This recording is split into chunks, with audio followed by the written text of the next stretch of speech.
बहुत बहुत धन्यवाद। आपके चैनल को भी शुभकामनाएं। जो आप खबरों का संप्रेषण अच्छे से कर रहे हैं। आज कोई मुख्यमंत्री जेल के पीछे जाता है और उसके तथ्य साबित होते हैं तो ईडी और सीबीआई बिना तथ्यों के आधार पर काम नहीं करती हैं, तथ्यों के आधार पर काम करती हैं।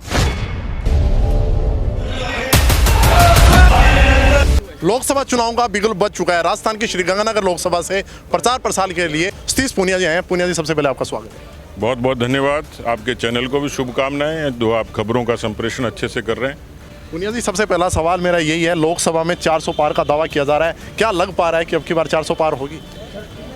बिल्कुल, निश्चित रूप से जब नारा लगा है तो उस नारे की कोई हकीकत भी है और नारे की बुनियाद भी है और नारे के पीछे ताकत भी है। इसलिए भारतीय जनता पार्टी 370 प्लस होगी, एनडीए 400 पार होगा, कोई शक शुबा नहीं है। बीजेपी राजस्थान की 25 की 25 सीटें जीतेगी।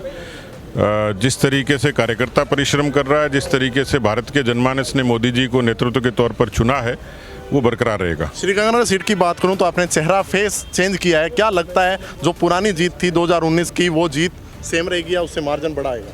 बिल्कुल, निश्चित रूप से जो मैंडेट है वो उससे भी बड़ा होगा और भारतीय जनता पार्टी के नेतृत्व को धन्यवाद दूंगा कि उन्होंने राजस्थान में 5 महिलाओं को सांसद की टिकट देकर जो 33% आरक्षण है उसको पुख्ता किया है। अगर मैं बात ईडी और सीबीआई की, जिस प्रकार से उनका उपयोग की जो चीज़ें सामने आ रही है कि कम से कम मैं गंगानगर की बात करूं तो गंगानगर के कांग्रेस के काफ़ी नेताओं ने अभी आपकी पार्टी का दामन थामा है, क्या कुछ कहना चाहोगे?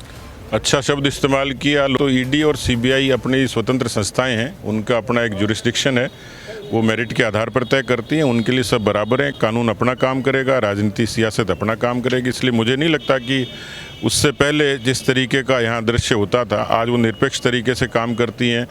नहीं, कोई किसी ज़माने में कोई कह ही नहीं सकता था कि जनप्रतिनिधियों को तो प्रिविलेज है देश को लूटने का। आज कोई मुख्यमंत्री जेल के पीछे जाता है और उसके तथ्य साबित होते हैं तो ईडी और सीबीआई बिना तथ्यों के आधार पर काम नहीं करती हैं, तथ्यों के आधार पर काम करती हैं। और इसलिए मुझे लगता है कि एक शुरुआत है देश में, जो मोदी जी ने ज़ीरो करप्शन और ट्रांसपेरेंसी की बात की है उसको लागू किया है। तो ये मेरे साथ है सतीश पूनिया, जिनका साफ तौर पर कहना था कि जो 400 पार का नारा दिया गया है वो नारा पूरी तरह पूरा होगा। मैं अपनी कैमरामैन MC बाटी के साथ मोनू सांड, AM न्यूज़, श्रीगंगानगर, राजस्थान।